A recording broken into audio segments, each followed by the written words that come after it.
자, 오늘 자유경제원의 세미나 조금 그 현안 이슈로 볼 수가 있는데 상대적으로 이 이슈는 잘 몰라요.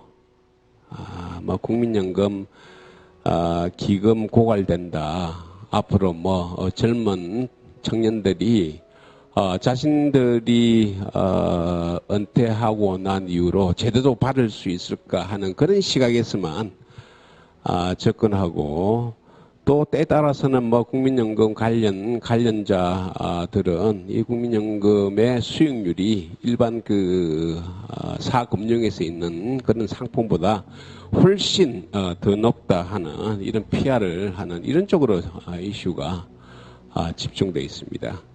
그런데 오늘 저희 자유경제에서 하는 이 이슈는 조금 일반인들에게는 생소한 그런 이슈입니다. 그럼에도 불구하고 자유주의 시장경제의 근본 틀을 흔들어 놓을 수 있을 만큼 굉장히 큰 폭탄이 될 수 있다는 거예요.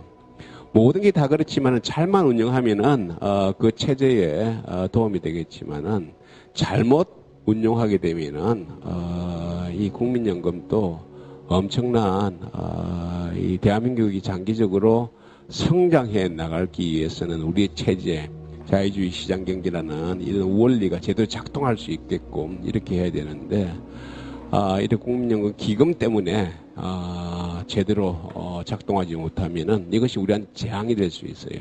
그래서 오늘은 이 국민연금 기금의 운영 문제에 대해서 제목도 좀 이제 학구적으로 이제 뽑았습니다. 국민연금 기금의 시장 친화적 운영 방향은 무엇인가?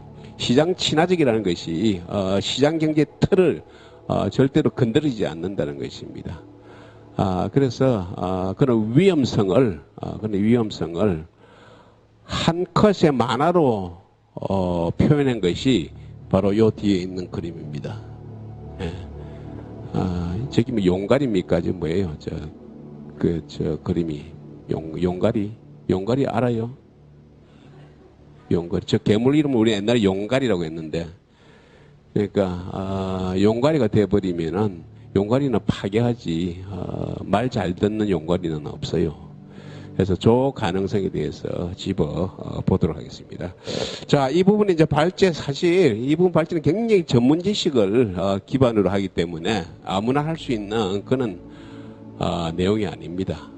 근데 다행히 우리 김용화 교수께서 이 부분에 대해서 발제를 맡아 주셨습니다.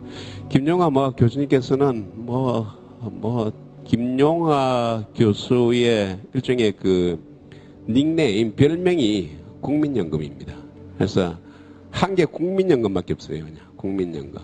그래서 보건사회연구원 원장도 하시면서 그쪽에 정책에 깊숙이 개입하셨고, 국민연금 개혁 있을 때마다 김용화라는 이름이 항상 뒤에 있었습니다. 이번에 얼마 전에 한 공무원연금 때도 김용화 안 이렇게 해서 나오고 있었는데, 하여튼 연금 공적 연금 관련에 있어서는 대한민국 최고의 전문가라고 평가할 수가 있겠습니다.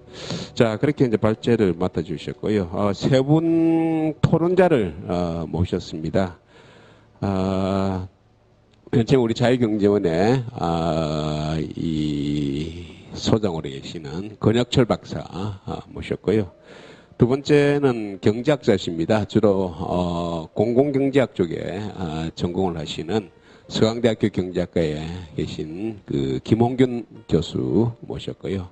마지막으로 우리 성균관대학교 법학전문대학원의 최준승 교수님, 법학과 계신 분이기 때문에 이 기업의 경영권 문제 이렇게 해가지고 최 교수님께서는 저희 자유경제원에 자주 나오셔가지고 경영을 법 관점에서 많은 조언을 해주셨습니다. 그래서 오늘은 이 국민연금이라는 거대한 기금이 경영권 이런 부분에서 어떤 연관점을 가지고 위험성이 있느냐 이런 부분에 대해서 중점적으로 말씀해 드리겠습니다. 자, 그러면은 이 순서대로 우선 우리 김영하 교수의 발제를 먼저 듣도록 하겠습니다. 제가 오늘 이제 말씀드릴 내용은 국민연금기금 시장 친화적 운영 방안입니다. 먼저 우리 그 자유기업원이 이렇게 성대하게 크게 발전한 걸 먼저 축하드립니다. 이렇게 앞으로 여기 지금 한강이 멀리 가까이서 이렇게 아름답게 보이는 것도 대해서 이렇게 뭔가 이 자유경제원이 크게 발전할 것 같은 느낌이 듭니다. 다시 한번 큰 축하드립니다. 그 중요한 얘기가 잘 안 들리는 것 같아요, 이게. 그냥 예, 축하드립니다. 네. 오늘 이제 국민연금기금 시장 친화적 운용 방안이랄지 시장 친화라는 말이 약간 이제 어떤 의미로 받아들여야 될 것인가 하는 느낌인데 어떻든 이제 국민연금 기금과 관련해서 요즘 최근에 기금 운용 체계의 개선과 관련한 여러 가지 논의가 지금 제기되고 있습니다. 논의의 핵심은 이제 국민연금 기금의 지금 수익성이 그렇게 높지 않다. 그래서 높지 않고 그 높지 않는 이유는 전문성이 부족하기 때문이다. 그래서 전문성을 강화하기 위해서 국민연금기금운용위원회를 전문가 위주로 편성하고 기금운용본부를 국민연금공단 산하에 있는 것을 지금 국민연금공단에서 분리해서 기금운용공사로 만들자 하는 것이 이제 기본적인 이제 국민연금 기금운용 체계 개선과 관련된 보건복지부 정부의 기본 입장이다 이렇게 이야기할 수 있습니다. 그런 측면에서 이제 수익성, 전문성, 독립성 이런 측면에서의 문제점을 중점을 제시하고 있는데 저는 이제 물론 이제 이 부분의 문제점 자체가 기본적으로 중요한 포인트는 조인트라고 생각하고요. 그렇지만 현재 국민연금의 문제점은 이 문제보다 더 중요한 문제점이 거대성에 있다. 너무 크다는 거죠. 그래서 우리나라 금융시장 규모에 비해서도 너무 크고 우리나라 국민경제 규모에 비해서도 너무 크다는 거죠. 지금 현재도 이제 GDP의 30%를 넘는 국민연금기금이 약 500조 올해 아마 제가 판단하는 500조가 돌파할 것 같아요. 500조 적립기금 이게 순수하게 순수한 기금만 500조라는 돈은 엄청난 돈입니다. 500조 원. 이 500조 원이 GDP의 30%를 넘고 또 우리 채권 시장이나 우리나라의 주식 시장 주가 총액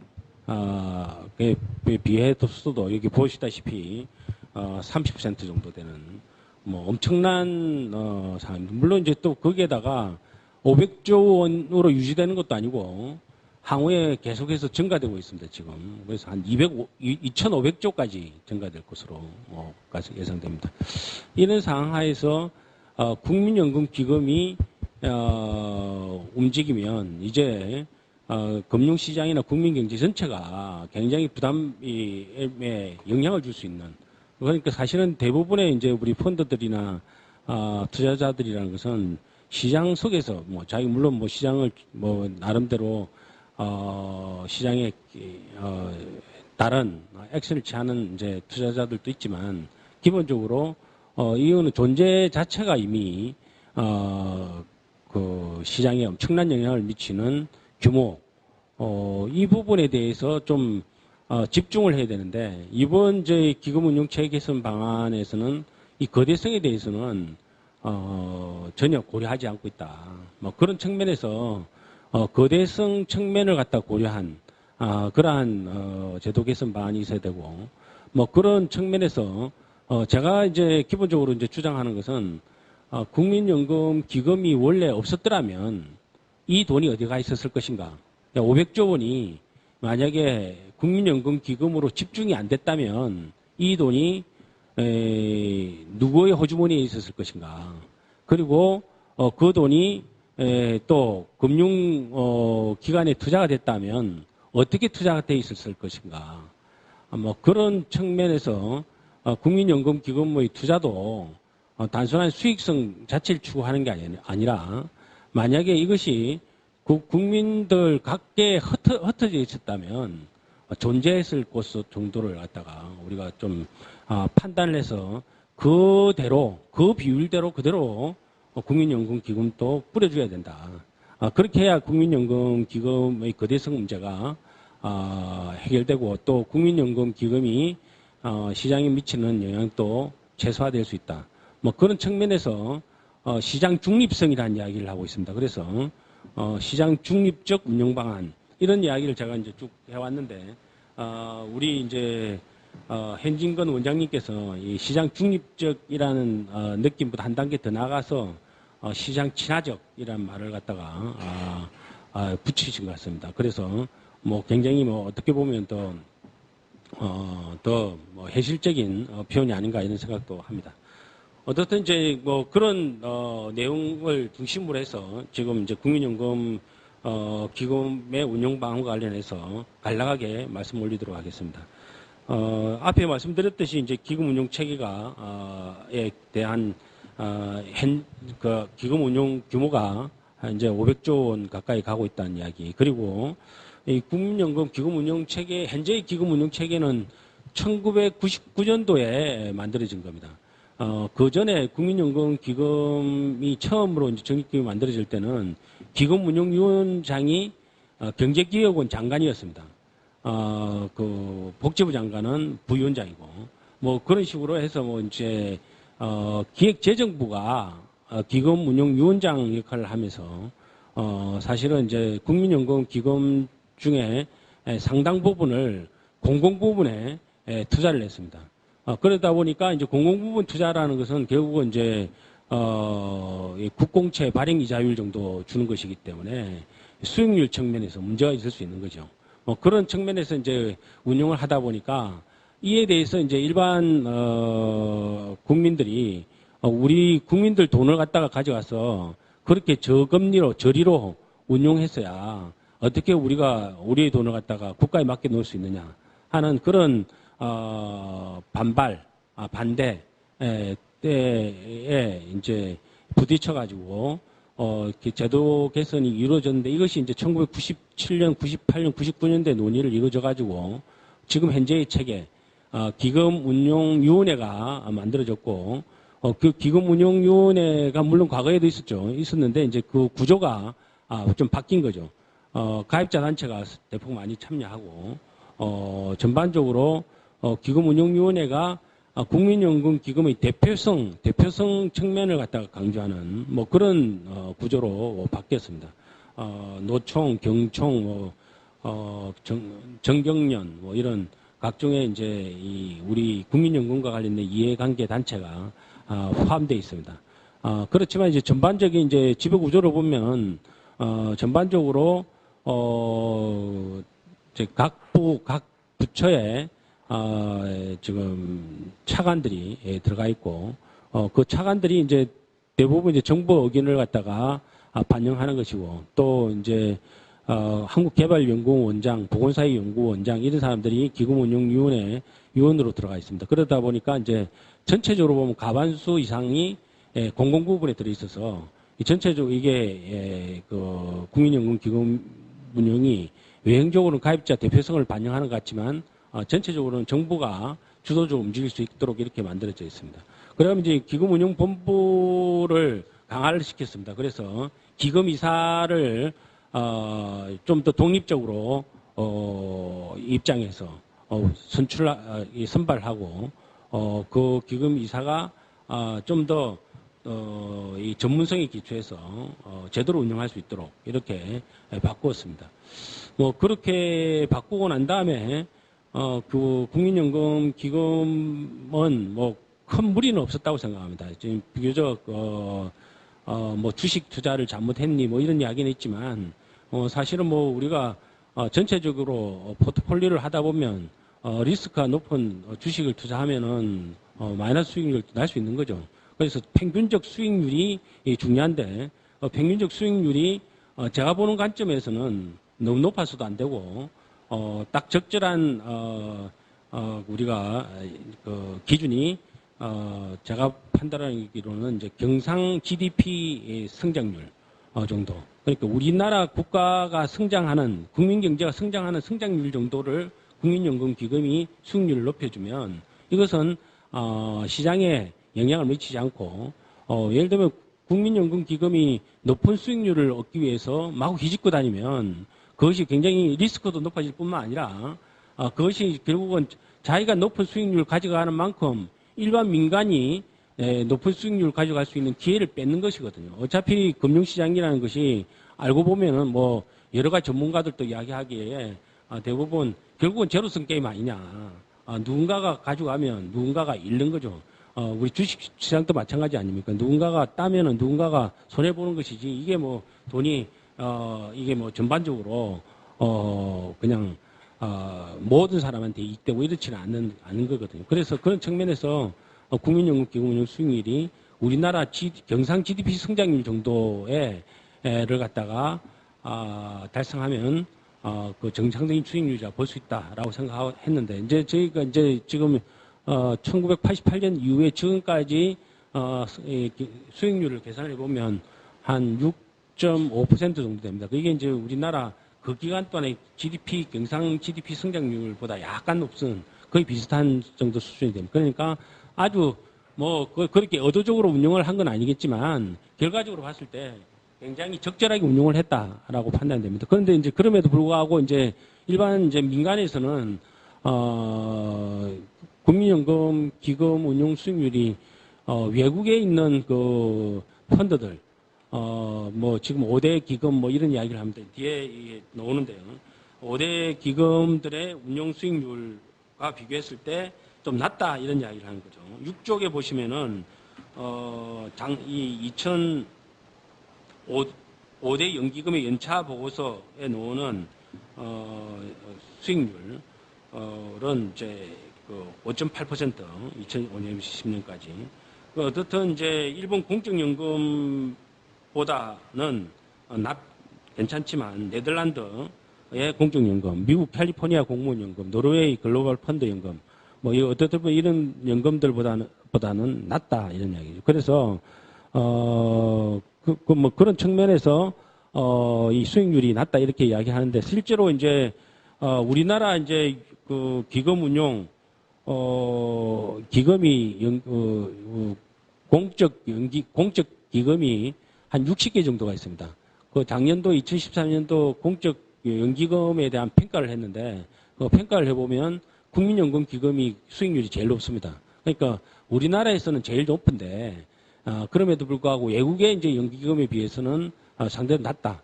뭐 물론 이제 이게 저는 이제 그런 측면에서 수익률 부분에서 문제가 있다고 이야기를 하지만 사실 수익률이라는 것이 결국은 어떤 기간을 기준으로 계산하느냐에 따라 달라진다. 예를 들면 우리가 지금 예를 들면 글로벌 금융위기가 있었던 2007년, 2008년 뭐 이럴 때는 이런 이 5대 연기금의 수익률들이 굉장히 낮았습니다. 마이너스 뭐 20%, 마이너스 15%뭐 이렇게 됐었어요. 그리고 이제 위험에 투자를 하다 보니까 수익률이 높을 때는 높은데 낮을 때는 굉장히 나빠질 수 있는 거죠. 그리고 현재 이제 글로벌 금융위기가 실제로 지금 외형적으로는 진정된 것 같지만 제가 판단하기로는 글로벌 금융위기는 계속되고 있다고 판단되고 그런 측면에서 수익률만 쫓아서 운용하는 것은 위험하다고 저는 생각합니다. 그런데 이제 또 불구하고 이제 일부 사람들은 국민연금 기금 운용 수익률이 1%만 높아지면 우리가 국민연금 1% 포인트가 높아지면 전반적으로 우리 국민연금 기금 고갈 연도가 한 4, 5년 정도 늦춰진다. 뭐 그러니까 기금 적극적으로 투자를 해야 된다고 하는데 이거는 상당히 1% 포인트라는 것은 굉장한 돈이고 우리가 말하기에는 1% 포인트 얼마 되지 않는 것 같지만 실제로 1% 포인트의 수익률이라는 것은 굉장히 높은 포인트 수익률이고 그걸 위해서 위험한 데 투자한다는 것 또 문제지만 기본적으로 그렇게 수익률을 쫓아서 움직이다 보면 우리나라 전반적으로 우리나라 금융시장에도 오히려 왜곡시키고 나쁜 영향을 미칠 수 있다. 뭐 그런 측면에서 좀 더 신중해야 된다 하는 입장을 가지고 있고요. 특히 이제 이제 그러면 그런 수익률 측면에서 말씀을 드렸고 또 하나의 측면은 이제 기본적으로 아까 말씀드린 거대성인데, 거대성은 사실은 현재 국민연금 기금 500조가 이제 우리나라에서 크긴 크지만 실제로 뭐 그 우리 국제 세계 금융시장 전체로 보면 500조 원이 그리 큰 돈은 아닙니다, 사실은. 특히 뭐 미국에 가서 500조 원 가지고 뭐 폼을 잡았다. 이건 뭐 무슨 의미가 있겠습니까? 애플 지금 시가총액이 아마 제가 생각하기에는 1000조 원이 정도 될 것으로 생각되고 뭐 그렇게 생각하면 뭐 국민연금 다 합해봐야 애플 시가총액도 안 되는 거 아니에요? 뭐 그러니까 우리나라 돈이 뭐 우리나라에서 500조라는 게 큰 돈이지만 미국 같은데 이제 국제금융시장 가면 이거는 뭐 그리 큰 돈도 아니고 사실은 뭐 그런 측면 이게 이제 우리나라에서 크다 하는 것이 이제 핵심인데 그 우리나라에 큰데 이제 또 맞물리는 부분이 뭔가 하면 우리나라 기업 재벌들이 요즘 지금 최근에 이제 롯데가 이제 문제가 되고 있는데, 뭐 문제가 되는지 문제가 없는데 자꾸 문제를 만드는지 그건 잘 모르겠습니다만은 어떻든 지금 롯데가 이제 완전히 지금 도마 위에 있지 않습니까? 그런데 실제로 이제 그 우리나라 삼성도 그렇고 현대도 그렇고, 우리나라 기업의 어떻게 보면 총수, 예, 이제 이 대표 주주의 이 지분율이 너무 취약합니다. 그러니까 예를 들면 삼성전자에 가지고 있는 이건희 회장의 지분율이 1%밖에 안 됩니다. 그리고 총수 일가 다 합해봐야 7%밖에 안 되고요. 그리고 이제 그나마 삼성생명이나 뭐 이런 이제 삼성물산이나 뭐 이런 기업을 통한 이제 우리 보통 이제 순환 출자라고 이야기하는데 순환 출자를 통해서 지배하는 것까지 다 합해도 뭐 한 10몇 %밖에 안 되고 결국은 이제 뭐 그 정도 지분을 가지고 지금 이제 삼성전자뿐만 아니라 삼성그룹 전반을 갖다가 다 실제로 운영을 하는 거거든요. 실제로 뭐 그 일가가 가지고 있는 지분 구조가 굉장히 취약하다. 그래서 예를 들면 이제 지금 뭐 그런 정도의 지분을 가지고 지금 재벌을 갖다가 기업 집단을 갖다가 운영하는 것이 사실은 한국적 특수성이다 이게. 그게 뭐 좋다 나쁘다를 평가할 필요는 없고 뭐 그렇게 하면서 이제 우리나라 경제가 성장해 왔기 때문에 우리나라 경제 성장이 그 모습이 그런 것이기 때문에 주식회사 대한민국의 모습이 그런 것이기 때문에 그걸 갖다가 뭐 옳다 그러다 할 필요는 없을 것 같아요. 그렇지만 중요한 것은 기업의 지배 구조가 굉장히 취약하다.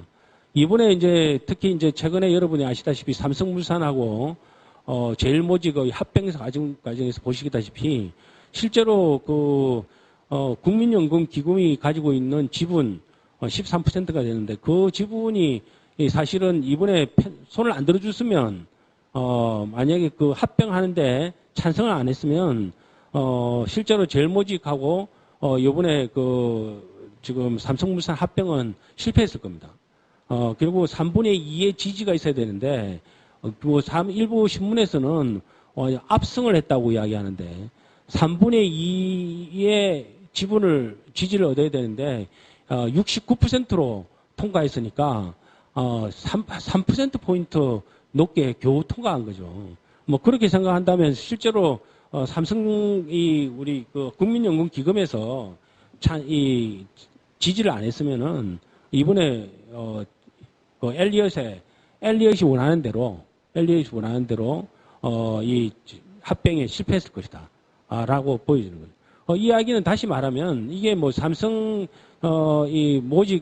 제일모직과 삼성물산만의 문제가 아니라 지금 전반적으로 다 이제 그렇게 지금 이제 삼성전자에서도 지금 지금 우리 지금 국민연금 기금이 그때 과거에는 삼성생명이 일대 주주였습니다. 그런데 이제 지금 일대 주주로 이제 삼성 생명을 넘어서 가지고 지금 국민연금 기금이 일대 주주거든요. 뭐 그런 식으로 지금 모든 우리나라의 지금 유력한 기업들의 지분의 1위 내지 2위 이 정도를 차지하고 있습니다. 500조도 안 되는 돈이었는데 또 500조를 다 주식에 투자한 것도 아닙니다. 500조 중에서 지금 국내 주식에 투자한 건 한 20% 정도도 안 돼요. 실제로는 한 지금 60% 정도는 채권 같은 데 투자하고 있고 또 뭐 대체 투자 뭐 이런 거 다 합해도 이제 40%인데 그 중에서도 일부는 또 해외에 투자되고 있고 하기 때문에 실제로 국내 주식에 투자한 비율은 그렇게 높지도 않습니다. 한 20%도 안 되는데도 불구하고 이미 1위 내지 2위의 기업으로 와 있다는 거예요. 이게 이제 그런 측면에서 봤을 때 이게 금융시장 규모가 작아서 거대성도 문제지만 더 중요한 것은 우리나라 기업의 지배 구조가 너무 취약하기 때문에 그런 측면에서의 이 거대성이라는 것이 문제가 된다는 얘기예요. 그러니까 우리 지금 이제 굉장히 미국에서 공부하고 온 자유주의 이 경제학자나 경영학자들도 이 어길권 문제와 관련해서는 다른 입장을 가지고 있어요. 우리가 생각하기에는 이 재미있는 것은 이 국민연금 기금의 주주 어길권 에 대한 국민연금이 가지고 있는 주식에 대한 어결권 행사와 관련해서 입장이 굉장히 자유주의자하고 굉장히 사회주의자하고 입장이 같아요. 이걸 다 이걸 그 어결권 행사를 적극적으로 행사를 해가지고 국민연금 기금을 갖다가 이 뭐 제 역할을 해야 된다. 뭐 그런 입장이에요. 물론 이제 자유주의자 입장하고 사회주의자 입장하고는 내심은 다르죠. 동상이몽이라고 이야기할 수 있는 거죠. 동상이몽이지만 그럼에도 불구하고 결과적으로 어글권 행사를 적극적으로 해야 된다는 입장이에요. 그 점에서 공통적입니다. 이게 이제 굉장히 우려스럽다는 거예요. 저같이 이제 그 중간 입장에서 있는 사람, 오히려 뭐 그런 입장에 있는 사람들이 그런 어결권 행사를 갖다가 굉장히 조심스럽게 해야 된다. 어결권 행사를 가능하면 하면 안 된다 하는 입장이 있는 것이고 지금 양극단의 자유주의자와 사회주의자들이 모두 다 어결권 행사를 적극적으로 해야 된다. 사회주의자들은 실질적으로 재벌들을 지배해야 된다는 입장에서 그런 이야기고 자유주의자 입장에서는 실제로 이제 우리나라 기업들이 운용이 너무 불투명하니까 좀 투명하게 만들고 또한 수익성을 위해서는 뭐 적극적으로 수익성을 자기 주주의 이익을 극대화하기 위해서는 그렇게 해야 된다는 입장이에요. 그래서 다른 입장에서 시작하지만 결과적으로 같은 입장이에요. 그런 상황이기 때문에 사실은 이제 국민연금 기금 운용과 관련해서 중요한 것은 사실은 수익성도에 대한 부분도 검토되어야 되지만 보다도 중요한 것은 어결권 행사와 관련된 국민연금 기금에 있어서의 거대성 문제를 해결해야 된다 하는 것이 이제 제가 가지고 있는 입장입니다. 뭐 그런 측면에서 봤을 때 사실은 거대성 입장에서 어결권 행사 부분이라든지 뭐 이런 부분에서 중립성을 갖다 주장하는 학자는 우리나라에 또 문제는 거의 없어요. 대부분 국민연금 기금 운용을 하는 이나 국민연금 기금 운용의 전문성을 가지고 있는 사람들도 굉장히 특히 이제 금융 전문가라고 이야기하는 사람들, 금융 전문가가 기금 운용 전문가는 아닌데, 어떻든 그런 사람들조차도 어결권 행사 적극적으로 해야 된다는 입장이에요.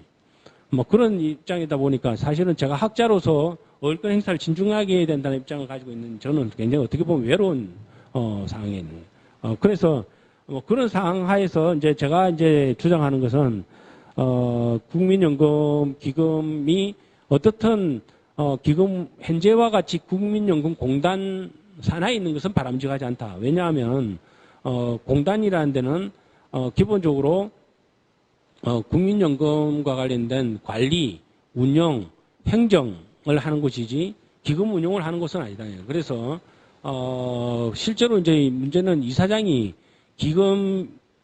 기금이사에게 독립성을 갖다 좀 부여하고 했으면 좋았는데 지금 이제 최근에 이제 처음에 1999년도에 기금이사를 만들 때는 굉장히 독립적인 개념에서 기금이사의 어결권 행사, 기금 운용에 있어서의 전문성을 갖다가 주문을 했는데 이게 이제 이사장이 누구냐에 따라서 기금 운용에 굉장히 관여를 하기 시작했어요. 그래서 지난번 이사장 같은 경우에 있어서는 거의 기금 이사를 제키고 자기가 다 기금 운용을 하고 다녔어요. 예를 들면 뭐 그 대표적인 게 예를 들면 우리가 뉴욕에 국민연금 기금이 뭐 빌딩을 하나 샀다. 그러면은 그 빌딩 사는데 사가지고 기금 운용 투자 입장에서 산 거거든요. 그리고 투자 협정을 체결했다. 그러면은 기금 이사가 가야 되는 거거든요.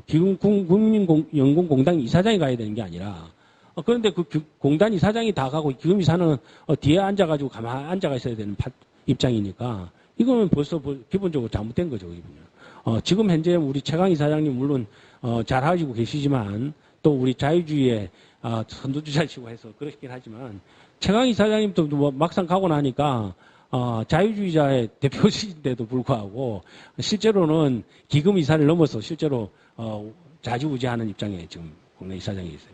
뭐 그러다 보니까 이게 지금 이런 식으로 해서는 안 된다는 거죠. 그리고 특히 이제 우리 지금 이제 최강 이사장님께서 이제 기금 운용 독립성, 전문성 이것도 독립하는 것도 지금 적극적으로 이제 기금 물론 국민연금공단 이사장의 입장이 있으시다 보니까 반대는 하고 계시는 건 이해는 하시지만 반대하시고 뭐 어떻든 그럼에도 불구하고 어떻든 이제 국민연금 기금이 좀 독립돼야 되겠다. 그리고 이제 그 독립된 상태에서 전문성을 좀 제고해야 되겠다. 그럼에도 불구하고 거대성 문제가 있기 때문에 쪼개야 되겠다. 그래서 기금운용위원회가는 펀드 오브 펀드 개념에서 전반적인 여러 개 쪼갠 기금을 종합적으로 관리하는 그런 입장에 있는 위원회가 되고 실질적으로는 펀드별로 쪼개고 그 펀드의 주체들이 자율적으로 운영하는 구조로 갔으면 좋겠다. 그리고 그 펀드들은 기금 운용 의결권 행사에 있어서 독립적으로 행사했으면 좋겠다. 정말로 그냥 순수하게 투자자 입장에서 다른 그 기업에 대한 지배라든지 뭐 이런 것 개념이 아니라 순수하게 투자자 입장에서 그 의견 행사 같은 것을 했으면 좋겠다. 뭐 하는 그런 취지의 이 방안들을 갖다가 제시하고 있습니다. 그래서 어쨌든 전반적으로 뭐 그런 측면에서 이제 제시한 것이 우리 그 13쪽에 있는 뭐 그런 개념들이죠. 그래서 처음에 이제 펀드는 몇 개로 쪼개될지는 뭐 기금 규모에 따라서 특성에 따라 좀 다를 수도 있겠고 또 특성화된 펀드를 만들 수도 있고 예를 들면 대체 투자를 전문화하는 펀드 뭐 그다음 주식을 전문을 한다든지 뭐 이런 식으로 여러 개로 쪼갤 수 있다라고 생각합니다. 그래서 기금 규모가 커짐에 따라서 펀드 숫자도 굉장히 크게 여러 개로 만들 수 있다라고 생각하고요. 뭐 그런 측면에서의 다양한 그 구조를 갖다가 제시하고 있습니다. 물론 이제 최초로 이제 이게 아직은 이런 부분에서 이 검증이 안 됐기 때문에 처음에 시작할 때는 국민연금공단의 자회사 개념에서의 독립된 회사로 시작을 했다가 중장기적으로는 독립된 회사로 그리고 중장기적으로는 펀드를 더 여러 개 쪼개는 뭐 그런 식의 개념들을 갖다가 제안하고 있습니다. 그래서 어쨌든 이제 17쪽에 이제 결론을 말씀드리면 국민연금이 시장 중립적이고 국민 경제의 순기능을 할 수 있도록 국민연금 기금의 운영 구조를 바꾸는 것이 중요하고 이런 측면에서 국민연금 기금의 투명성이나 전문성이나 책임성 그리고 견제와 균형의 원리가 관철되는 지배 구조로 바뀌어야 된다 하는 것이 제 결론입니다. 감사합니다. 김영하 교수님 발표 잘 들었습니다. 제가 느끼는 것도 크게 이제 두 가지인 것 같습니다. 하나는 그 기금 자체가 좀 너무 커져가지고 그것이 한국 경제 자체를 흔들 정도로 또 엄청난 그 기업의 흥망성쇠까지도 좌우할 수 있을 정도로 커져버려가지고 이걸 어떻게 과연 제어할 것이냐는 문제가 있는 것 같고 또 다른 하나는 이제 국민연금 관련해서는 결국은 이제 기금고갈 문제도 고려하지 않을 수 없을 것 같습니다. 이게 두 가지가 제가 볼 때는 굉장히 상충되는 부분이고 하나는 이 기금고갈 문제 해결하자고 보니까 자꾸 이제 수익률 얘기를 하게 되고 주식 투자를 늘리자고 하게 되고 어떤 리스크 테이킹을 해야 되고 이제 이런 식으로 가게 되는 거고 그러다 보니까 그것이 기업의 기업에 대한 어떤 뭐랄까 주식 투자로 들어가고 주식 투자를 통해 가지고 또 의결권을 행사하게 되고 근데 이런 식의 그 악순환이 되는 것 같습니다. 그래서 이 두 가지 문제를 그 한꺼번에 해결하자는 좀 어렵지 않을까라는 생각을 했습니다.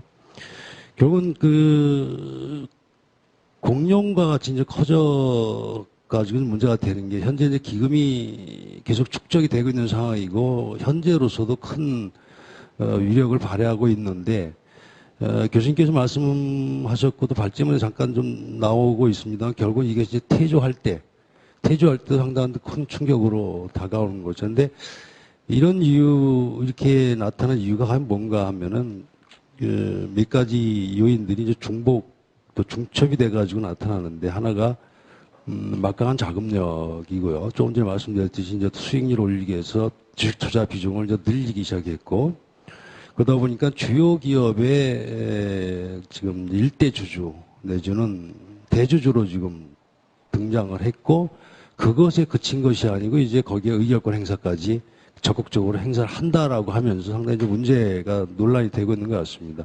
근데 저는 좀 의아스러웠던 게 자유주의자들이 의결권 행사를 적극적으로 행사하고 있고 자유주의자들하고 어떤 예를 들어 사회주의 비슷한 사람들하고 같이 의결권에서 일종의 동맹을 맺고 있는 것 같아요. 저는 어떤 자유주의자가 그런 얘기를 저는 잘 모르겠습니다. 혹시 아마 그 미국식의 그 리버럴이라고 하는 사람들이 그런 얘기를 하는지 모르겠고 최소한 제가 알기로는 자유경전에 전혀 그런 얘기를 한 적이 없고 그래서 저는 그것이 좀 의아스러운데 물론 그 의결권 행사와 관련해서는 의결권 행사를 제한을 하면 안 되겠죠. 그런데 지금 현재 우리나라에서는 주 대기업들이 갖고 있는 주식에 대해서 의결권 행사하는 경우가 상당히 많고요. 근데 저는 원칙적으로 의결권 행사는 안 된다고 보는 건 물론 맞습니다. 근데 그것이 제가 볼 때는 성격이 약간 좀 다르다라는 겁니다. 그러니까 자금의 성격이 무슨 이야기냐면 제가 그래서 은행이나 아니면 펀드에 제가 가입을 해가지고 그것이 그 펀드가 가지고 있는 펀드에서 의결권 행사했을 때 그걸 제한하면 안 되죠. 그건 당연한데 그 이유는 뭐냐면 그것은 제가 자발적으로 선택한 부분이거든요. 그런데 지금 국민연금 이거 강제저축이잖아요. 제 의사와 관계없이 강제를 뜯어가가지고는 제 의사와 전혀 관계없이 자기들 마음대로 투자하는 거면서 그걸 의결권 행사를 하겠다는 겁니다. 예를 들어 저는 국민연금에 돈을 내면서 강제로 뜯기지만 돈을 내면서 삼성전자 경영권에 전혀 관여할 의사가 없습니다. 그런데 국민연금 그걸 가지고 삼성전자 경영권 관여를 하거든요. 예를 들어 롯데 경영에도 관여를 하는 거고. 그런데 그거는 예금주 또는 국민연금의 주인인 저의 의사와는 전혀 무관한 것인데 그 의결권을 존중해 달라고 하는 건 저는 좀 이해하기 어렵다는 겁니다. 그것이 기금에 또는 이 재원의 출처가 너무나 틀리다는 거죠. 하나는 자발적인 재원 모집이었느냐 아니면 그것이 강제적으로 뜯어간 것이냐라는 거였고 또 하나 제가 우려하는 부분 중에 하나는 결국은 교수님께서 좀 전에 좀 말씀을 하셨지만은 이것이 경제개발 초기에 국민연금이라는 걸 만들어가지고 그거를 경제개발 자기들 정부에 의도하는 대로 자원 배분을 하기 위해서 사용했다는 이야기죠. 그런데 그것이 조금 더 지나면서는 현재는 의결권 행사라든가 이런 쪽으로 해가지고 결국은 정치권이나 정부가 생각하는 방향으로 자원 배분을 하고 시장을 왜곡시키는 방향으로 계속해서 이용하고 있다라는 그것은 그 성격은 변하지 않는 것 같습니다. 그래서 몇 년 전부터 의결권 행사를 강화하겠다라고 한 때부터 나왔지만 저는 여전히 이제 이것이 막강한 자금력을 갖고 있는 상황에서 연금 사회주의 논란을 결국은 불러오지 않을 수 없다라는 겁니다. 예를 들어서 제가 여기도 썼지만은 삼성전자에 대해서 예를 들어 국민연금이 일대 주주가 되고 거기에 대해서 경영을 좌지우지한다고 할 때 그 삼성전자가 과연 민간 기업이냐 공기업이냐 하는 거죠. 제가 볼 때는 만약 국민연금이 들어가 일대 주주가 되고 경영권을 좌지우지한다면 이거는 공기업이지 이게 무슨 민간 기업이냐 하는 거죠. 결국은 이것이 이제 연금 사회주의의 우려를 나타낼 수 없다라는 거고요. 또 하나는 이제 조금 전에 말씀드렸지 결국은 정부가 그 기금을 모아가지고 그걸 가지고 자신들이 생각하는 그런 쪽으로 어떤 산업 구조라든가 우리 경제 패턴을 몰고 가지 않느냐라는 겁니다. 그래서 제가 생각하는 그 개선 방안은 조금 약간 좀 틀립니다. 지금 나오는 것이 이제 복지부 산하에 예를 들어서 기금운용공사를 따로 설립해서 독립성을 보장한다든가 또는 민간위원장을 한다던가 하는 것들이 우리 지금 최강 교수님, 최강 이사장님 가셔가지고 제가 기억하는 것은 처음에 가셔가지고 인터뷰하신 것을 제가 들었는데 기금을 5개 정도로 쪼개겠다고 말씀하신 걸 좀 들었거든요. 기금을 5개 정도 쪼개가지고 각각 독립선을 부여해서 그것을 소위 말해서 이 공룡화되어 있는 기금을 그나마 조금이라도 좀 시장 친화적으로 만들겠다고 하는데 지금까지 얘기가 없는 거거든요. 그래서 이게 그 안에 들어갔을 경우에 갖게 되는 권력 또는 정치적인 어떤 고려 이런 것들로 인해 가지고 예를 들어 국민연금관리공단에서 떼가지고 기금을 만든다 하더라도 이것이 정치적인 입김에서 과연 자유로울 수 있겠느냐라는 것이 근본적 회의를 갖지 않을 수 없다는 겁니다. 그러니까 예를 들어서 민간위원장을 임명할 텐데 민간위원장은 과연 독립적으로 그야말로 우리가 이상적으로 생각하는 사람이 임명될 것이냐 아니면 제가 볼 때는 당연히 정치적으로 임명될 거라고 봅니다. 이게 전성이 없다는 이야기고 또 예를 들어서 하위펀드를 구성한다고 할 때도 하위펀드를 너는 들어오고 너는 안 되라는 그 결정도 결국은 정치적 입김이 들어가지 않을 수 없다고 보고 또 하나는 의결권 행사 지침을만 주겠지만은 그거를 가지고 거기에 절대적으로 얽매이는 건 아니고 좀 자율적으로 행사할 수 있도록 하겠다라고 할 때도 예를 들어서 그 행사 지침과 약간 다른 방향으로 의사결정을 했을 때 그것이 만약에 다른 결과를 가져온다든가 의도하지 않았던 결과를 가져온다든가 다른 어떤 후폭풍을 가져왔을 때 그 책임을 과연 면할 수 있겠느냐는 거죠. 그래서 결국은 행사 지침을 따를 수밖에 없는 압력으로 작용할 것이다라는 거면서 이런 부분들이 저는 그 독립성 보장이라는 부분에서 이거는 보장될 수가 없다라고 생각을 합니다. 그래서 좀 다른 방법으로 좀 해야 되지 않겠는가. 결국은 좀 더 근본적인 방향으로 해결을 한다면 저는 아예 그 돈이 들어오는 창구 자체를 바꿔야 되지 않느냐라는 겁니다. 그러니까 현재는 국민연금관리공단이 어떤 독점 체제를 갖고 있는데 그 국민연금이라는 시스템을 그대로 유지하면에도 불구하고 그걸 관리하는 주체를 쪼개면은 그거에 따르는 기금도 당연히 쪼개질 게 아닌가라는 것이고요. 예를 들어서 은행이라던가 아니면 어떤 보험회사라던가 이런 데도 국민연금을 수취할 수 있는 걸로 바꿀 수 있지 않을까라는 생각입니다. 결국은 그것이 개인 구자로 만들어지던 그런 좀 다음 문제겠지만 일차적으로 돈을 받는 그 주체 또는 국민연금 관리하는 주체를 바꾸고 그건 같은 시스템을 하더라도 마찬가지 아닐까라는 생각입니다. 물론 그 수익률은 조금씩 다를 수 있습니다. 각 취급 기관에 따라서. 그래서 국민연금 취급 기관인데요. 국민연금관리공단이 독점 체제를 해체하고 국민연금 취급 기관을 좀 다양화해가지고 그것에 따라서 기금을 독자적으로 관리하고 독자적으로 운영하는 자연스럽게 그런 시스템으로 가는 게 맞지 않는가라는 생각입니다. 그리고 이거는 이 시장 친화적인 운영하고는 조금 다른 이야기겠지만 좀 더 중장기적으로 볼 때는 결국은 국민연금 시스템, 현재 이 국민연금 시스템이 우리가 다 알다시피 2060년도 되면 기금 고갈되고 이제 세금으로 충당할 수밖에 없는 그런 상황이 될 텐데 그 부분에 대해서도 좀 근본적으로 좀 생각을 하면서 그렇다면은 중장기적으로라도 기금을 거대 공룡화되는 걸 좀 막을 수 있지 않을까라는 생각입니다. 그 부분 중에 하나가 결국은 국민연금을 기초연금으로만 줄여버리던가 아니면은 어떤 민영화시키던가 하는 방법도 중장기적으로 생각을 해야 되지 않을까 이렇게 생각을 합니다. 이상입니다. 예, 김홍균입니다. 사실 이게 참 우리나라 최고 전문가 김용화 교수 글을 읽고 여기다가 논평하고 여기다 대안까지 제시하라고 하니까 사실 조금 떨리기도 하고 참 낯뜨겁기도 하고 그렇습니다. 아무튼 그 글 읽으면서 많이 배웠고요. 근데 제가 이 글을 쓸 때는 이제 김용화 교수 글을 읽기 전에 쓴 글이기 때문에 사실 조금 핀트가 좀 다를 수가 있습니다. 제가 국민연금 운영과 관련해서 쭉 한번 봤더니 크게 두 가지 문제였던 것 같습니다. 하나는 최근 보건사연구원에 제시했던 그 수익성을 높이기 위해서는 현재 체제로는 부적합하다. 그리고 공사를 만들자. 반대하는 측은 무슨 소리냐. 연금은 안정성이 중요하기 때문에 수익성을 추구하다 보면 안정성이 저해된다. 저게 안 된다. 이 두 가지 아니었던 것 같습니다. 근데 제가 생각하기에는 지금 인구 증가율도 그렇고 성장률도 그렇고 이런 상황에서 완전 우리나라 국민연금이 지속 가능한가 문제를 되돌아보면 그렇지 않다는 것은 아마 대부분의 전문가들이 생각하고 있는 것 같습니다. 그렇다면 무엇보다 중요한 것은 지속 가능성을 높이기 위해서는 기금 운영을 잘 해야 되겠다는 것이지요. 그럼 어떻게 하면 잘 하는 것이냐에 대해서 한번 생각해 봤는데, 무엇보다도 뭔가 시장 친화적인 것도 중요하지만 시장을 잘 읽을 줄 아는 그런 사람이 있어야 되지 않나 생각이 들었습니다. 시장을 잘 읽을 줄 알아야 수익성도 높이고 안정성도 보장하고 그다음에 김용학 교수님께서 말씀하셨던 거대성의 문제도 해결해 줄 수 있기 때문입니다. 그렇다면 현 체제로서 과연 이 시장을 잘 읽느냐는 거죠. 체제가 시장을 잘 읽을 줄 아는 사람으로 구성되어 있는 체제냐. 그런 관점에서 본다면 저는 아니라고 생각을 합니다.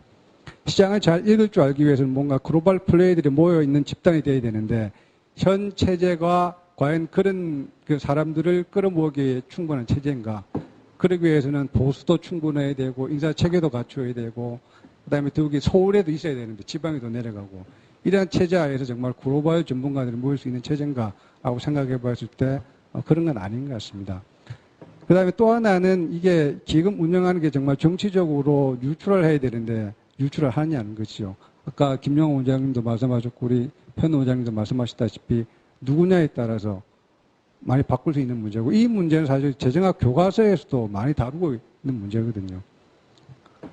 그 다음에 이 기금을 정말 주식시장에 투자해서 자주제하는 게 좋으냐 나쁘냐 이런 것도 굉장히 핫 이슈인데 요새는 보니까 대충 그 흐름이 정말 운영을 잘 해야 되겠다는 초점으로 맞춰지는 것 같습니다. 그래서 지금 우리나라도 보니까 2040년까지인가가 돈이 많이 모아진 시기이기 때문에 정말 기금을 운영할 수 있는 시기가 길어봤자 20년, 30년밖에 되지 않지 않습니까?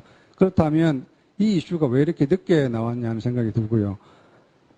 이런 시점에서 정말 이 거대 기금을 운영하기 위해서는 우리도 뭔가 이 글로벌 플레이들이 모여서 놓을 수 있는 장을 만들어줘야 되고 이런 시스템으로 가는 게 옳은 방향이지 않을까 싶고 그런 측면에서 보면 독립된 기구로 만들어서 운영하는 게 적합하지 않느냐 하는 게 제 생각입니다. 그래서 뭐 그 수반되는 안정성의 문제라든지 거대성의 문제는 이게 그러니까 별도의 공사를 두고 그 밑에 보완적인 제도 장치를 주더라도 충분히 보완할 수 있는 문제가 아닐까 하는 생각이 들고요. 그래서 제가 몇 자 적어봤는데 이게 뭐 리스크 관리본부를 둔다든지 뭐 이런 쪽을 통해서 안정성의 문제는 체크할 수 있다는 생각이 들고 그 다음에 그 지금 뭐 얘기하는 기금 운영에서 가입자의 대표성을 주장하는데 사실 가입자의 대표성을 뭐 노총 이런 분들이 와서 가입자의 대표성을 보장한다는 건 말이 안 된다고 생각합니다. 그래서 이것보다는 차라리 캐나다처럼 퍼블릭 미팅을 주기적으로 한다든지 함으로써 가입자 의견도 수렴하고 이게 더 투명할 수 있지 않은 생각이 듭니다. 그래서 뭐 간단하게 요약을 하면 지속 가능성을 높이기 위해서는 시장을 잘 읽을 줄 아는 조직으로 전환을 해야 되고 그렇다면 별도의 조직으로 운영하는 게 맞다. 그다음에 안정성이나 거대성의 문제도 특히 뭐 해외 투자도 많이 하면 우리나라 주식 가지고 있는 시장에 그 거대성의 문제도 많이 해결할 수 있다라는 생각이 들고요. 그래서 별도의 조직을 운영하되 여러 가지 수반되는 뭐 안정성의 문제라든지 이런 것들은 보완의 장치를 통해서 마련할 수 있다라고 생각합니다. 예, 이상입니다. 예, 안녕하세요. 근데 저도 사실 뭐 잘 모르는데 제가 교수님 그 글을 읽고 저 나름대로 뭐 이것저것 한번 생각을 해봤습니다. 우선 이 보사연에서 공사화를 하겠다라고 들고 나와서 저는 일단은 이게 공사화가 과연 타당한가 이 점에 대해서 좀 포커스를 맞춰봤습니다. 그리고 우리 요 세미나가 결정되기 이후인 7월 27일 날 새누리당 정희수 의원이 국민연금기금운용위원회의 설치 등에 관한 법률안이란 것을 또 제출했습니다. 그래서 이 내용은 지금 본사는 서울 사무소에 둔다라고 하는 겁니다. 서울에 사무소를 둔다. 그래서 지금 전주에 계신 분들이 발끈하고 있는 것 같아요. 결국은 국민연금관리공단은 전주로 내려가는데 그 중에 기금운용을 담당하는 가장 그 핵심적인 부서, 그것은 기금운용공사로 만들어서 그것이 서울에 사무소를 가지고 있다 하니까 알맹이는 서울에 있고 그럼 껍질만 전주에 가는가, 지금 그런 문제가 불거지고 있는 것 같습니다. 그래서 지금 전주 지역이 전북 지역의 뭐 국회의원들도 다 날리고 시민들도 다 야단하고 있는 것 같습니다. 자, 어떻든 요지는 국민연금 하부기관인 기금운용본부를 확대 개편해서 별도의 독립된 공사를 만든다 하는 건데, 공사를 만들면 뭐 매출과 수익률도 증가하고 또 독립성, 또 개혁성, 이런 모든 것이 일거에 해결될 것처럼 보사연에서 개선안을 발표했습니다. 그런데 이 보사연이라는 것은 보건복지부와 밀접한 관계가 있고 보건복지부가 용역을 아마 준 것 같습니다. 그래서 그 용역 결과를 발표한 것인데, 뭐 보통 우리가 용역이라 하면 대체로 방향을 이렇게 설정해주고 이 방향으로 결과가 나올 수 있다 그러면 이제 금전적으로 지원이 되는 거고, 뭐 안 되면 안 되는 거고, 뭐 하여튼 이런 식으로 많이 해오기 때문에 이 용역의 결과는 바로 우리 보건복지부의 의중이 그대로 반영이 되었다라고 볼 수밖에 없을 것 같습니다. 그래서 지금 보건복지부는 보사연을 시켜서 이런 용역을 발표하고 결국은 공사화하겠다 하는 의지를 노골적으로 드러냈다라고 생각합니다. 그러면 공단하고 공사, 이게 뭐가 차이가 있겠느냐? 지금 국민연금관리공단은 말 그대로 공단입니다. 공단은 행정기관이 하는 일 중에서 특수성을 가지고 있거나 또는 전문성이 필요한 업무를 모아서 법인을 설립하고 그 업무를 담당하게 하는 공공기관입니다. 이 공단은 매출이 중요한 게 아니고 행정의 효율성을 목적으로 합니다. 아까 김 교수님께서도 그런 말씀하셨어요. 그래서 예를 들어서 건설교통부가 해야 될 일을 교통안전공단이 하는 겁니다. 노동부가 해야 될 일을 산업인력공단이 하는 것이고, 복지부가 해야 될 일을 의료보험공단이 하는 것이고, 국민연금관리공단이 하고 있습니다. 각 지방자치단체 산하에는 시설관리공단이 있습니다. 이와 같이 공단은 본래부터 매출이 중요한 게 아니고 행정의 효율성이 중요한 겁니다. 그런데 이 공사는 그러면 어떤 목적이냐? 공사는 공기업이라고 말합니다. 정부가 많은 지분을 소유하면서 법인화하고 기업이기는 하지만 공공성을 목적으로 합니다. 당연히 기업이기 때문에 기업은 매출과 수익이 매우 중요합니다. 공기업의 목적은 따라서 이익 창출이 가장 중요하고 다음에 공공성이 중요합니다. 공기업은 출자 자본에 따라서 50% 이상 이하로 구분해서 앞전자는 정부 투자기관, 후자는 정부 출자기관으로 나누고 있습니다. 물론 뭐 유사한 기관도 있고 애매한 기관도 있습니다. 지금 304개가 있거든요. 304개의 공기업이 있는데, 그러니까 굉장히 뭐 유형도 다양할 수 있죠. 있는데 예를 들어서 이제 정부 투자기관으로서는 한국조폐공사, 한국전력, 대한석탄공사, 한국수자원공사, 한국관광공사, 산업은행, 기업은행 등이 있고요. 출자기관으로서는 한국가스공사, 감정원 같은 게 있습니다. 요컨대 공기업은 이익률이 목표입니다. 공단은 행정의 효율성을 목표로 합니다. 자, 그러면 이번에 공단을 공사화하겠다는 것은 앞으로 이익률을 목표로 하겠다라고 공단의 기본 철학을 변경하겠다 하는 것입니다. 왜 이런 얘기가 나오느냐? 지금 현재는 국민연금기금 운용 기금이 500조 원인데 2043년에는 2561조까지 불어나고, 그렇지만 급격한 저출산 인구의 고령화 추세를 고려하고 저부담 고급여 불균형의 지속으로 국민연금은 2044년에는 기금이 적자로 전환되고 2060년에는 기금이 고갈되기 때문에 어떻든 이러한 사태를 막아보자.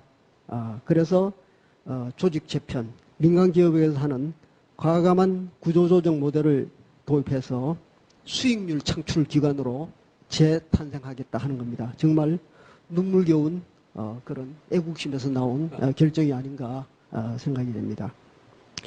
자, 그러면 그동안의 수익률을 보면 2014년 수익률은 5.25%라고 합니다. 굉장히 높습니다. 공무원 연금은 3.42%. 저는 사립학교 교원인데 사학연금은 2.65밖에 안 돼요. 그래서 이게 좀 기분 나쁩니다. 군인연금은 2.42%입니다. 이에 비해서 하여튼 저는 이거 제가 낸 통계가 아니라서 뭐 그렇게 이렇다고 합니다. 그러면 외국과 비교하면 어떠냐? 캘리포니아 공무원 연금은 18.4%, 캐나다 연금은 16.5%, 일본 공적 연금은 14.5%, 이에 비하면 우리 국민연금은 다소 부진한 성적으로 할 수 있습니다. 그래서 이와 같은 수익률 확보를 위해서 정부는 공사와의 카드를 꺼낸 것이라고 할 수 있겠습니다. 자, 그러면 공사화되면 모든 문제가 독립성도 해결되고 수익률도 해결되고 개혁성도 해결되는가? 저는 좀 그렇게 보지 않습니다.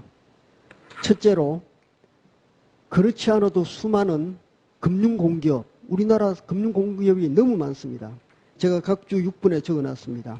한국은행, 금융감독원, 한국거래소. 한국거래소는 최근에 민간기업으로 전환됐습니다. 이것도 지금 엄청난 문제를 안고 있습니다. 이걸 지금 다른 나라는 전부 거래소를 통합하고 있습니다. 근데 지금 거래소를 쪼개고 또 쪼개가지고 자회사화하겠다고 지금 난리를 치고 있습니다. 왜 이런 짓을 해야 되는지 저는 도대체 이해가 안 갑니다. 세계 어느 나라에서 이렇게 거래소를 쪼개고 또 쪼갭니까? 어떻든 이거 무슨 장난인지 모르겠어요. 주택도시보증공사, 예금보험공사, 수출은행, 산업은행, 한국정책금융공사, 예탁결제원, 무역보험공사, 신용보증기금, 기술보증기금 전부 이게 국가의 세금으로 운영되고 있습니다. 주택금융공사, 한국투자공사, 농협정책금융연구원 이런 직장들이 전부 다 소위 말하는 신의 직장이라고 일컬어지고 있습니다. 이런 수많은 정부 산하 금융공기업 중에 또 하나를 더 추가하는 것 외에 뭐가 나아지겠는가 저는 굉장히 회의적입니다.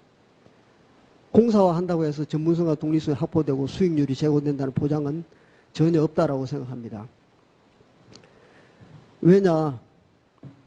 소위 전문투자기관이라고 하는 한국투자공사도 10년간 무려 10년간이나 외환 보유액 운용 수익률이 한국은행의 외자 운용원보다도 높지 않다고 합니다.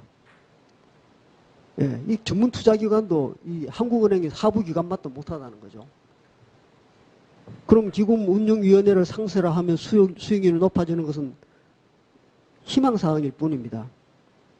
보사연은 수익률 연평균 1%를 높이면 보험료율을 2.5% 인상하는 효과가 있다고 말합니다. 그렇지만은 지속적으로 계속 시장 수익률을 초과해서 달성한다는 것은 확률적으로 실증적으로도 불가능하다는 수많은 연구가 나와 있습니다. 그런데 지금은 어떻게 하고 있냐? 지금은 국민연금은 기금의 일부는 스스로 운영하고 대부분은 민간 자산운용사에 위탁하여 운영하고 있습니다. 운용본부장은 외부 공모로 뽑습니다. 그리고 그 본부장에게 운용팀 구성을 완전히 맡기고 있습니다. 그래서 결국은 본부장이 지정하는 자산운용사에 맡기는 거죠. 그럼 자산운용사가 나름대로 그 회사의 최고의 전문가에게 맡겨서 운용하고 있습니다. 결국은 현재는 한국 최고의 민간 전문가가 운용하고 있다고 할 수 있습니다. 그래서 연말 실적을 보는 거죠. 우리가 맡긴 어느 자산운용사에서 엉터리를 운영했다. 그러면 그 다음에는 자르는 거죠. 지금 현재 그렇게 하고 있거든요. 그러나 만약에 공사화해가지고 자체 조직을 늘리고 투자 전문가를 잔뜩 영입한다면 인력이 고정화됩니다. 이 고정화되면 이것은 한번 고용하면 해고하기 어렵습니다. 그리고 이제 투자는 굉장히 고도의 집중력이 필요하기 때문에 젊은 사람들이 하고 있습니다. 외국에는 전부 이 지금 저 투자가들이 20대 다 하잖아요. 우리는 군대 갔다고 하면 다 30대 넘어서 하기 때문에 이미 늙은 사람들이 하는데 외국은 전부 20대가 하고 있습니다. 이런 사람들이 곧 노후화됩니다. 노후화되면은 이 수많은 인력을 어떻게 할 겁니까? 결국 공사화되면 수익률이 제고된다고 하는 것은 뻔한 거짓말이라고 저는 생각이 됩니다. 그럼 연금 수익률이 다른 나라에 비해서 적다고 하지만 그것은 연금공단의 전문성이 문제가 아닙니다. 또 한국 전문가가 실력이 없어서가 아닙니다. 한국 경제 상황이 외국과 다를 수 있습니다. 일본 공적연금은 14.5%라고 합니다. 그러나 그것은 물론 뭐 운용을 잘했을 수도 있겠지만 작년에 일본이 아베노믹스의 영향으로 일본 주식시장이 엄청나게 화랑을 띄었습니다. 그렇기 때문에 또 수익률도 달라질 수 있습니다. 그렇기 때문에 단순 편면적인 비교는 아주 잘못된 것이라고 할 수 있습니다. 연금공단이 앞으로 고수익을 추구하겠다고 하는데 그것은 결국은 위험자산 비중을 높이겠다라는 말이죠. 결국은 위험자산은 결국은 주식투자입니다. 주식투자를 높인다는 겁니다. 그런데 2015년 1차 국민연금기금운용위원회 보고한 운용 현황에 따르면 2014년 국내 주식에서 마이너스 5.43% 적자를 기록했습니다. 그래서 국내 주식 성과가 가장 수익률이 저조한 것으로 나타났습니다. 자, 이것으로 봐서 이미 국민연금의 주식 투자 실력이 드러났습니다. 그럼 공사하면은 이 주식 투자 수익이 더 높아질 것인가? 그 절대 아니라는 게 스스로 증명했습니다. 공사하고 고수익하고 아무 상관이 없습니다. 오히려 지나친 수익률 추구는 이 아주 연금은 굉장히 중요한 국민의 미래인데 아주 위협을 가져올 수 있습니다. 공사화할 경우 정부의 입김이 강해질 것은 틀림없습니다. 국민연금 기금을 가져다 SOC 사업에 투자하거나 정시부양카드로 활용할 수 있습니다. 정치적 압력으로 정부가 시장에 개입하면 시장은 기능을 상실하고 붕괴하기 마련입니다. 2015년 7월 27일 상하이 주식시장이 2009년 8월 이래 최대 하락폭을 기록했습니다. 외신들은 한결같이 정부의 개입이 증권시장의 폭락을 불러왔다고 평가하고 있습니다. 상하이 주식시장 이야기입니다. 이 국민연금을 정부의 쌈짓돈처럼 쓸 가능성이 큽니다. 정부와 정치권의 각종 외압에 굴복하는 사례가 빈번히 발생할 겁니다. 현재 기금운용본부가 복지부의 지휘감독을 받는 국민연금공단 내 일개 본부로 있는 조직상 비독립성이 문제가 있다라고 지적되고 있습니다. 그렇지만 공사가 된다고 해서 조금도 나아질 수 없습니다. 왜냐하면 공사가 된다 하더라도 정부 산하 기관이나 다름없습니다. 왜 그러냐? 인사가 문제이기 때문입니다. 공기업 사장과 감사 등은 대통령 또는 기재부 장관이 임명하고 있습니다. 지금 현재 대통령께서도 내가 대통령이 되면 공기업 사장 철저하게 전문가를 임명하겠다라고 했지만 지금 그거 지켜지고 있습니까? 정치적 낙하산 인사가 임명될 공산이 아주 큽니다. 이 사람들은 정부의 시책에 부응하기 위해서 국민연금을 운용할 가능성이 매우 큽니다. 정부 경제부처의 입김이 작용하면 독립성도 없어지고 정권이 바뀔 때마다 운용 기준과 철학이 바뀔 수 있습니다. 아까 김 교수님께서 말씀하셨습니다. 어떤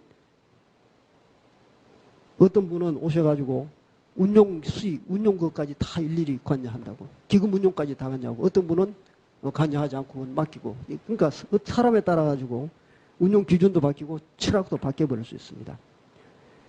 그럼 현재 기금운용 의사결정기구인 기금운용위원회가 대표성 공공성에 치우친 나머지 전문성이 약하다는 평가를 받고 있습니다.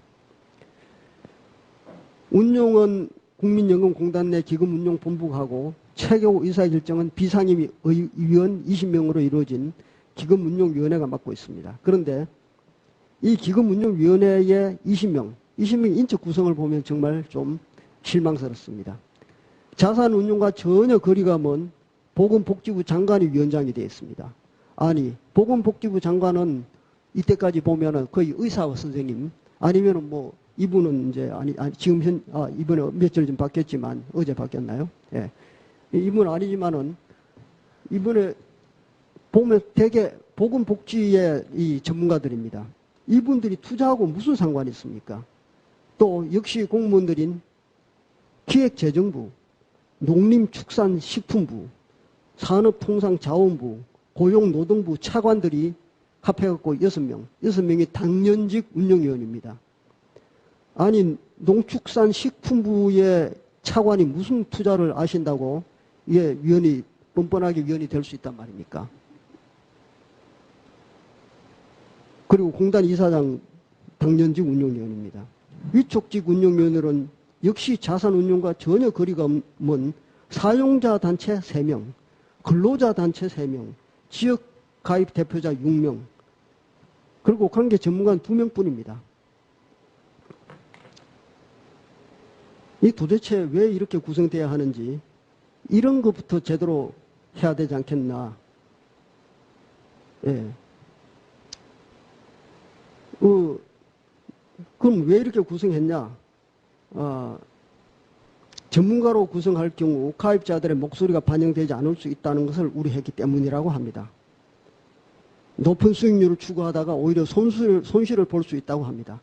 그럼 이럴 때는 이 말하고 저럴 때는 저 말하고 높은 수익 추구하다 손실을 볼 수 있다고 하면서 또 지금 이제 가서는 또 높은 수익률 추구하겠다 그러고 이게 도대체 앞뒤가 안 맞는 거죠. 그렇지만 아무리 그래도 그렇지 수백조 원을 관리하는 국민연금의 자산운용이 국민연금, 국민들의 생명이 아닙니까? 국민의 미래가 달려 있습니다. 시골 의사도 아닌 복지부 장관이 투자에 대해서 뭘 안다고 위원장이 되어야 합니까? 차라리 시골 의사, 유명한 그 시골 의사를 모셔서 위원장에 앉히는 게 저는 타당하다 생각합니다. 지자체, 근로자단체, 지역가입 대표자가 무슨 결정을 한다는 것인지 그런데도 불구하고 수익률이 플러스인 것은 정말 기적이라고 저는 생각합니다. 금융투자는 정말 어렵죠. 예, 고도의 금융공학적 지식을 가진 다 동원해도 2008년 세계 각국의 전문가 투자기관들도 큰 손해를 보았습니다. 그래서 이제 2012년 11월 27일 김성주 의원이 기금운용위원회 정부 당연직 위원을 2명으로 축소하겠다. 예, 아주 좋은 말씀이죠. 그래서 12명의 위원 중 지역가입자 4명, 이번에는 또 한술 더 떠서 여성단체 2명. 아니 여기 여성이 왜 나옵니까? 전문가가 나와야지 여성이 뭐 여성이라고 나와야 되나? 예, 완전히 역차별입니다. 그리고 이것을 또 국회에서 추천을 한다? 왜 국회가 전문가를 추천해야 됩니까? 이 국민연금을 진정으로 걱정하는 것이 아니라 국회에 밥그릇 챙기려고 하는 것밖에 저는 도저히 다른 이유를 못 찾겠어요. 이걸 왜 국회가 추천해야 되는데. 예. 그리고 제가 꼭 해야 될 말은 이제 지금부터인데, 국내 주식에 2014년 84조 원을 투자했고, 대부분의 상장사들이 1대 주주 또는 2대 주주가 바로 국민연금입니다. 2043년 2,561조나 되는 금액으로 한국 대부분의 상장회사의 최대 주주가 될 것입니다. 지금 우리 방금 아까 그 서두에서 현진권 원장님이 말씀하신 바로 그 문제입니다. 최근에 기관투자가의 의결권 행사 등의 논의가 뜨겁습니다. 공사는 의결권 전문기구 등의 기구를 통해서 경영에 간섭, 개입할 개연성이 아주 큽니다.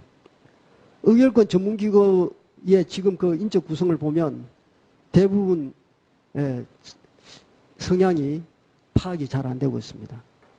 이분들이 기계적인 내부 지침에 따라서 자의적으로 의결권을 찬성 또는 반대할 가능성도 큽니다. 회사는 공사의 동의 없이는 아무것도 할 수 없게 됩니다. 이게 공사가 이제는 또 하나의 감독기관이 될 것입니다.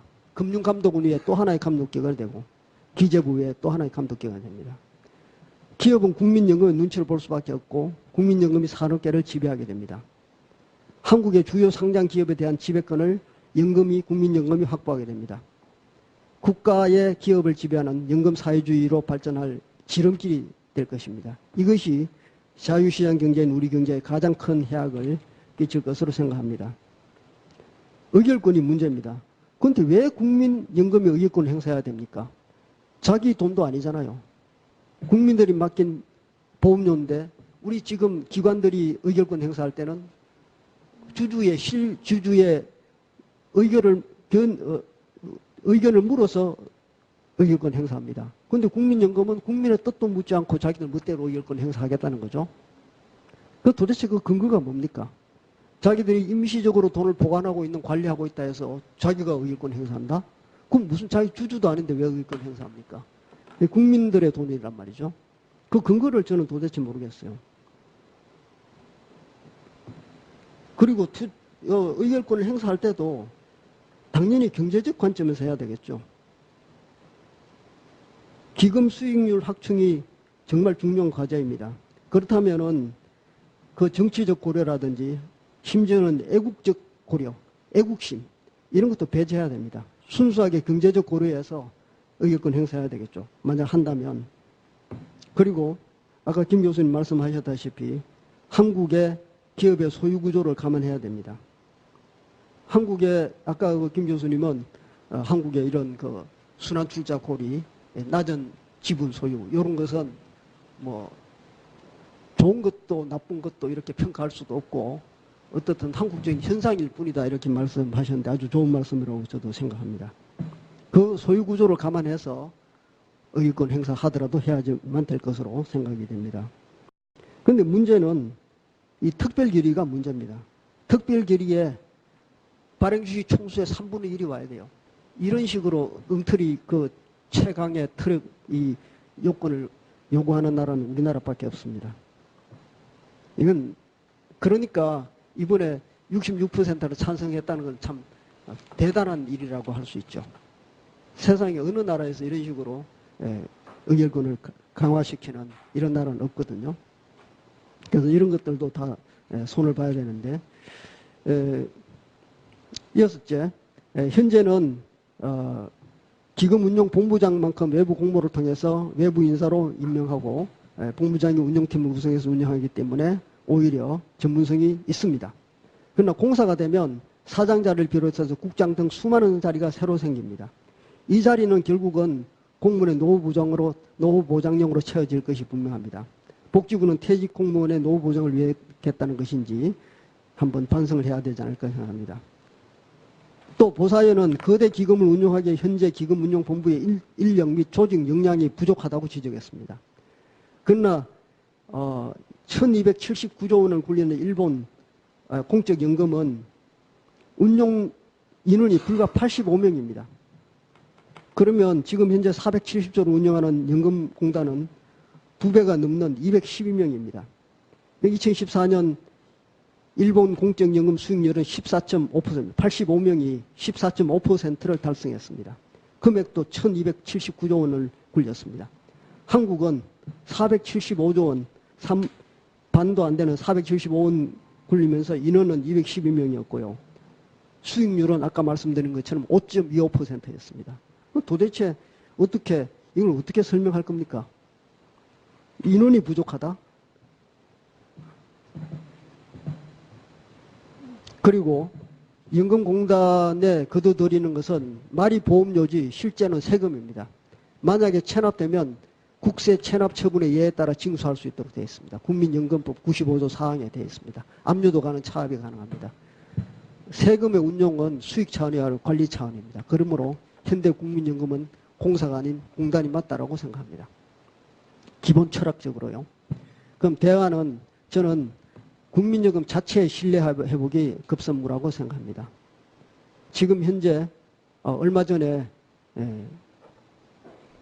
유사 사안에 대해서 SK 합병에 대해서는 반대하고 삼성에 대해서는 찬성했습니다. 이 정반대 의견을 행사했는데 이거 지금 이런 기준이 뭔지 그리고 이 기금 운영기관이 무슨 책임을 지는 것인지도 모르겠어요.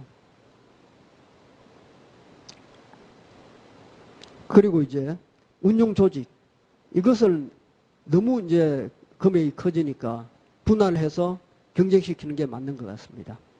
그리고 운용의 책임자와 조직원은 외부에서 공모를 해야 됩니다. 공모를 하되 이것을 공무원 신분으로 완전 정년 보장하지 말고 3년 내지 5년 간격으로 이렇게 운용 수익을 봐서 그다음에 해촉할 수 있도록 이런 식으로 해서 최고의 전문가들을 수시로 고용하고 또 수시로 해고하고 자꾸 젊은 피를 수혈하고 이렇게 해야 이게 돌아가는 것이지 어떤 고정적인 인력으로 해서는 안 될 걸로 생각합니다. 모든 행동에는 평가가 필수적이기 때문에 운영 조직을 여러 개를 만들 때 조직 간의 성과를 평가할 전문적인 평가 부서가 반드시 있어야 된다라고 생각이 됩니다. 내부적인 계획이 급선무고요. 끝으로 한국은 중앙정부의 부채보다 공기업의 부채가 심각한 국가입니다. 부채 상위 기관은 12개 기관이 있습니다. LH공사, 한전예보, 가스도공, 석유, 철도시설, 코레일, 수자원, 장학재단, 광물자원, 석탄입니다. 물론 가장 중요 원인은 공공요금이 너무 낮다는 겁니다. 예. 그것도 있지만은 두 번째 문제는 공기업 자체가 문제입니다. 비전문성과 방망경영이 문제입니다. 방망경영은 사업 확대 때문입니다. 낙하산 인사. 예. 대체로 대선 공신인 정치인이 낙하산으로 내려오기 때문에 문제가 발생합니다. 그리고 정부가 설정한 임기 중에 꼭 해야 하는 정책 아젠다 때문에 이걸 달성하기 위해서 무리하게 사업을 확대하게 됩니다. 또 퇴임 후에도 자리를 보장받으려는 주무부처의 다양한 시도, 조직과 인력을 늘리려는 파킨슨의 법칙, 영국의 경제학자 파킨슨이 주장한 공무원 인원은 직무 양과 무관하게 일정한 비율로 계속 증가한다는 것을 수학적으로 증명하려고 했습니다. 공기업의 문제는 비핵심 사업의 진출, 민간시장 영역의 침해, 민간 역량의 활용, 회피, 국가 정책 사업에 대한 정부 재정이 아닌 부채로 수행하는 점, 독점적인 운영체제, 과잉 유사 중복 투자, 헤아리자면 끝도 없습니다. 이와 같은 공기업 과잉 기능이 민간시장을 침범하고 경쟁을 약화시키고 민간의 활력을 저해합니다. 정권은 국민에게 시혜자로 나서면서 국민을 점차 시혜에 중독되어 의존적이 되고 경제 주체인 국민의 경쟁 의지를 약화시키며 창조 경제를 역행한다고 할 수 있습니다. 연금공단의 공사는 개혁 방향에 역행하는 게 아닌가 생각합니다. 제가 두서없이 말씀드렸습니다. 죄송합니다. 믿는 우리가 국민연금 이슈는 많이 되고 있지만은 이런 앵글로는 이야기 잘 못하는 그런 이 핵심 과제를 집어주셨습니다. 우리 발제 맡아주신 김용화 교수님 감사드리고 이것으로 세미나를 마치도록 하겠습니다.